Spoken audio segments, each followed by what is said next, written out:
प्रथमे मु आपण मान को स्वागत करुच्ची जे विजु श्रमिक सामुख्यर आज जो प्रेस मीट करा जाउची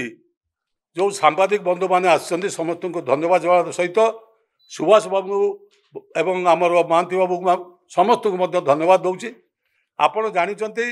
गोटे वर्ष पूर्ति वर्तमान पालन करुच्ची बीजेपी सरकार एवं से पूर्ति पालन कला बेले जेते अर्थ खर्च होची से अर्थ जदि सठिक विनियोग होता राज्यर विकास पाई बा जनसाधारण विकास पाई बहुत किसी हो पारंता।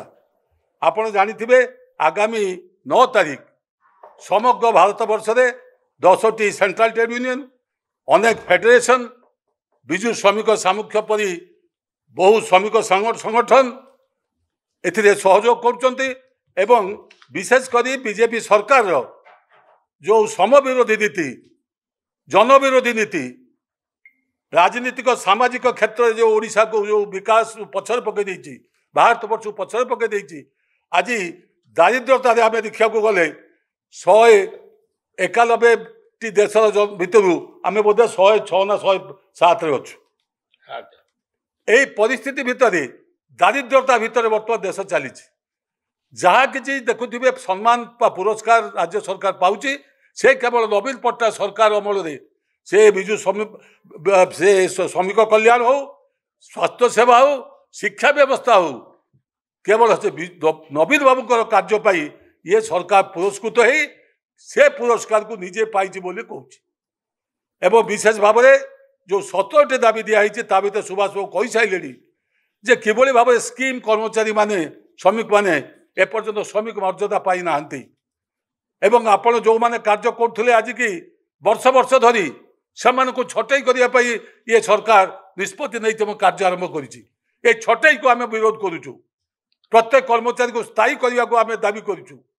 एवं ता सहित आप देखुवे स्थायी परिवर्तन बर्तमान से आउटसोर्सिंग आउटसोर्सिंग आम विरोध करुचु एवं ता सहित जो कथा कहीगले सुभाष बाबू आम सर्वनिम्न सर्व श्रमिक मानकर मजूरी मासिक 26,000 टंका करने दाबी रखा सहित पेंशन 9,000 टंका करने दाबी रखीचु एवं चाषी मानकर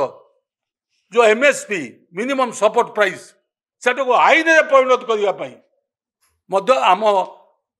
विजु श्रमिक सामुख्य दाबी करिछि एवं ता सहित दरदाम वृद्धि को नियंत्रण करिबारे सरकार जमा उद्यम नहीं ये एक व्यवसायी सरकार पब्लिक सेक्टर रही संस्था गुड़ी को ये बिकी दवाई चेष्टा करुच्ची। आपण समस्ते जानिचंती आज 3% लोकों हाथ में देशर प्राय 60 ऊर्ध्व प्रतिशत संपत्ति हाथ में अच्छी। आज एयरपोर्ट कहतु पारादीप बंदर कहतु कि धामरा बंदर कहतु बैंक कहतु जेते सबू आम पब्लिक सेक्टर को से आदानी अंबानी को दे देवाई बस प्राइवेटाइज करने बसुँच आम घरोईकरण को दृढ़ विरोध करुचु एवं जो भाव में आगु चलता जे पब्लिक सेक्टर से भाव में ताको आहरी सुदृढ़ करतु एवं जदि एगुला न करेंगे ताले किए भाव अनुचित जे विजु श्रमिक सामुख्य गोटे दिन केवल काली आंदोलन कर बसीज ता नुहे ये आंदोलन को ग्राम स्तर को नापी आम विजु श्रमिक सामुख्य पछेब ना आम श्रमिक एकता पाई आम सब लड़ाई करूँ तेणुक आज जो 10टी सेंट्रल ट्रेड यूनियन एवं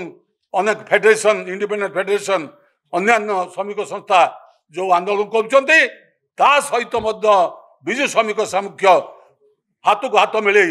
ये आंदोलन को सफल करने जीवन दे काली लड़ाई कर जो दाबी नहीं ये आंदोलन होची से हासिल हवा न पर्यंत ये आंदोलन चालू रखिब ये कथा विजु श्रमिक सामुख्यर जन प्रतिनिधि हिसाब से जन साथी हिसाब से मुझे चाहूँगी एवं तत्सहित मु अनुरोध करी विजु श्रमिक सामुख्यर